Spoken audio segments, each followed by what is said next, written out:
How to create 0.5 on TikTok. Hello guys, this is Atticus and welcome back to App Hacks. In today's video, I'll teach you guys how you can create a 0.5 on TikTok. Now this 0.5 I'm talking about is the 0.5 camera lens. So yeah, let's begin. So the first thing that you'll need to do is open up your TikTok. After you open up your TikTok, tap on the plus icon on the bottom.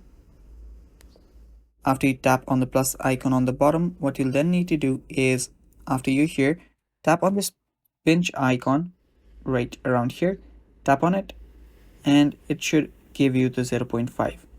And yeah, depending on your device, if your camera has 0.5 or not, it will depend on how much it zooms out as well.